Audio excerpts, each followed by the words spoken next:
Okay, moving on to some more Pythagoras' theorem problems, but involving 3D shapes. Many real-life situations involve 3D objects.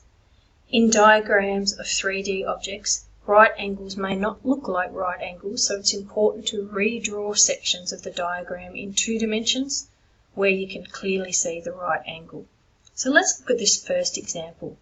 This is what we're initially given. We're given this picture here of this rectangular prism, and it wants us to find the length of a line going from A to G.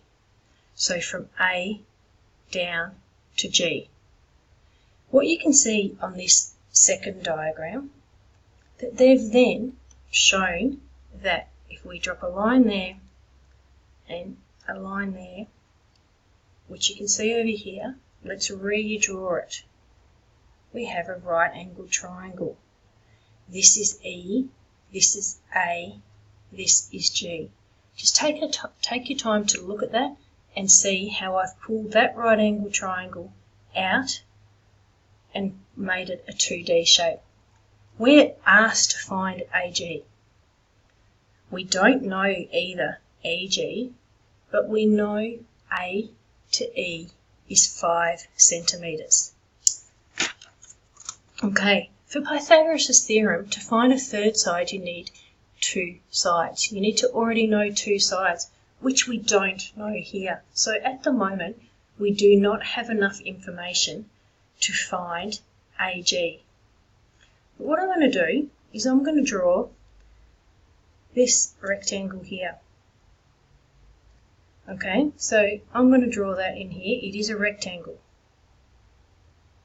H, E, G, F. Now I know that this is 9, this is 10, this is 9, and this is 10.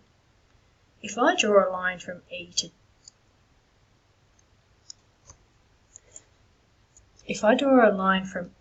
to G, I have myself a right angled triangle here. So let's look at that triangle. E, H, G, 10, 9. This is what I'm trying to find, so let's call that Y. Now, let's see why that's useful. If I find this side, E to G, look here, this is E to G. So by finding this side here, whatever I get here goes here. I then have 2 sides and I can find my X. So let's find E to G. Pythagoras' theorem, C squared equals A squared plus B squared. C is always the hypotenuse. We've called this Y. Y squared is equal to 9 squared plus 10 squared. Y squared is equal to 81 plus 100. So Y squared is equal to 181. Therefore Y is equal to the square root of 181. So Y is approximately 13.45362405. So that value now comes here, 13.45362405. So now I can find X because I've got information about the 2 other sides on that triangle. So Pythagoras' theorem, C squared equals A squared plus B squared. C is X, so X squared is equal to 5 squared plus 13.45 blah blah blah squared.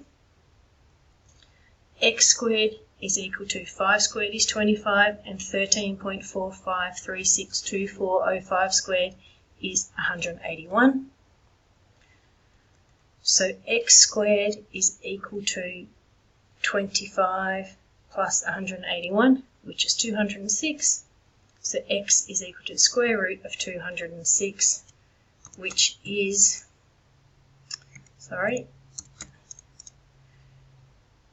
X is approximately 14.35270009.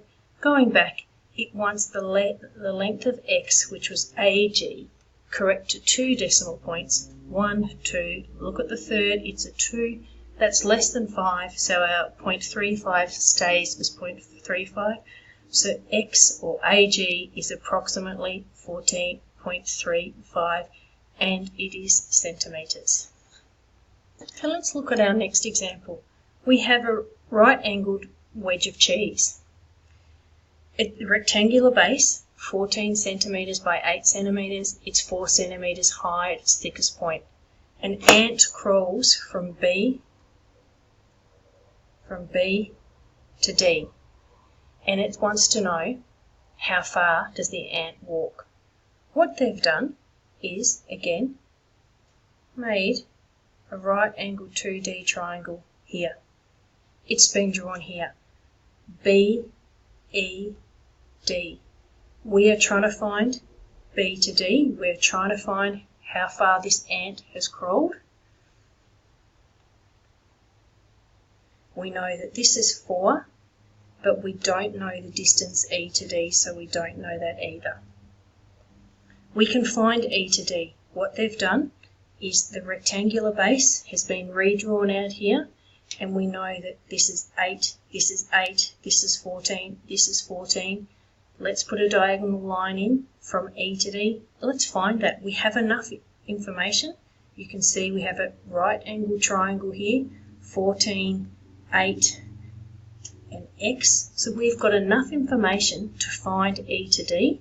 Once we find it, that's the value there. Then we have enough information to find BD. So let's find ED. C squared equals A squared plus B squared. The hypotenuse is always C, so X squared is 8 squared plus 14 squared. X squared is 64 plus 196. X squared is 260. X is equal to the square root of 260. We can actually leave it in that form. Now, we know that that's E to D, so now here, that value goes there. So from this triangle, we've now got information on two sides and can find our third side, B to D, which is how far this ant crawled. Pythagoras' theorem. We are trying to find the hypotenuse again. We know that A is 4, so we square it, and we know that B is the square root of 260, and we square that. So x squared is 16. The square root of 260 squared is actually 260. So x squared is equal to 276. So x, or B to D, the distance the ant crawled, is the square root of 276, which is approximately 16.61324773. Let's just check. It wants it to the nearest millimetre. So this is in centimetres. Alright, let's change it to millimetres. So we times that by 10. So it's 166.1324773 millimetres. It wants it to the nearest millimetre. So is this closer to 166 millimetres, or do we round it up to 167? 0.1 is less than a half. So therefore we leave it. It is closest to 166 millimetres, and that is the distance B to D that the ant crawled. So for these 3D problems, just remember, draw out your 2D right angled triangles, and you probably have to do, if you like, two sums in one. So the first thing is finding one distance, which you then put into the triangle to find the distance that you're actually asked to find.